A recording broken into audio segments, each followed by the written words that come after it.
बर्बरीक की रहस्यमयी कथा।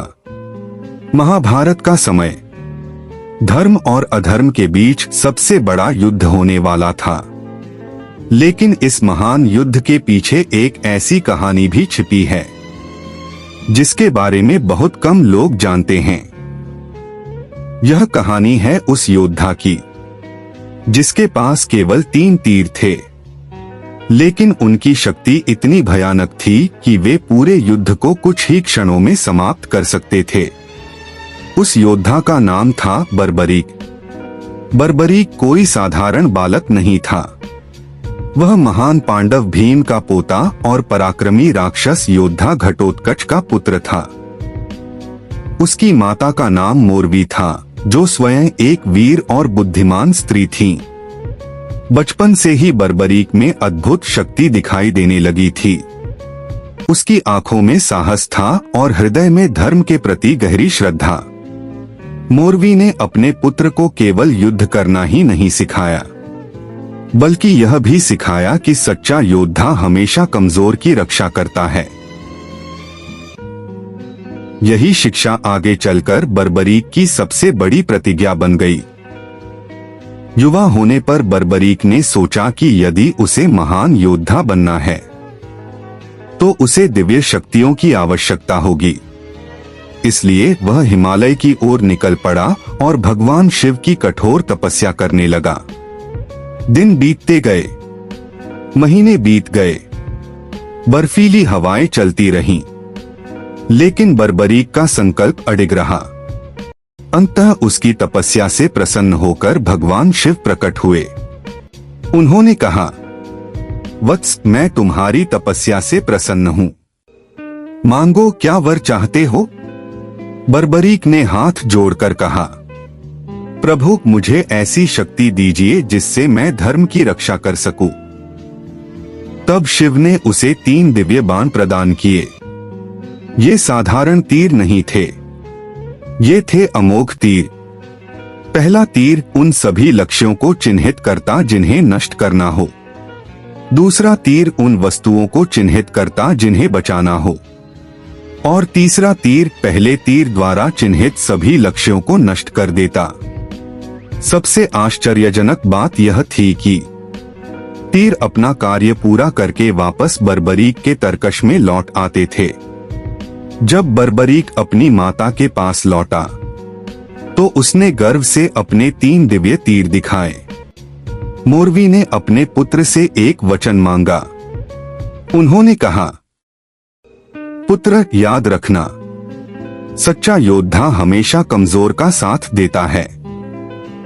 बर्बरीक ने तुरंत प्रतिज्ञा की, मां, मैं हमेशा युद्ध में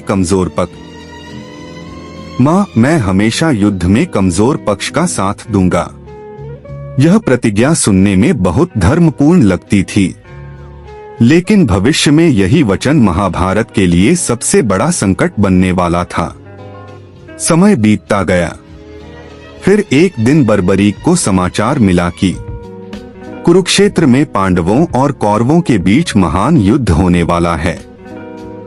दुनिया के सबसे बड़े योद्धा इस युद्ध में भाग लेने वाले थे।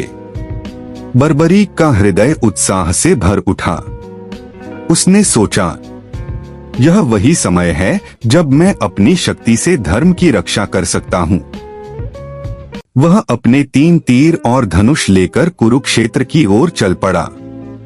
लेकिन उसे यह नहीं पता था कि उसकी प्रतिज्ञा पूरे युद्ध को ही समाप्त कर सकती है।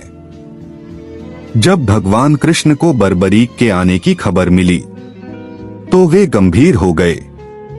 कृष्ण जानते थे कि यह युवक साधारण नहीं है। अगर वह अपनी प्रतिज्ञा के अनुसार कमजोर पक्ष का साथ देगा तो युद्ध का संतुलन बार बार बदलता रहेगा। पहले पांडव कमजोर होंगे तो वह उनकी तरफ जाएगा, फिर कौरव कमजोर होंगे तो वह उनकी तरफ चला जाएगा, और अंत में पूरा युद्ध ही समाप्त हो जाएगा। कृष्ण ने निर्णय लिया कि उन्हें बर्बरीक की परीक्षा लेनी होगी। कृष्ण ने एक साधारण ब्राह्मण का रूप धारण किया और रास्ते में बर्बरीक से मिलने पहुंचे। उन्होंने पूछा, युवक, तुम इतने कम तीर लेकर युद्ध में क्यों जा रहे हो? बर्बरीक मुस्कुराया। मुझे 3 तीर ही काफी हैं। ब्राह्मण ने आश्चर्य से पूछा, 3 तीर से तुम क्या कर लोगे? बर्बरीक ने आत्मविश्वास से कहा, 1 तीर ही पूरी सेना को समाप्त कर सकता है।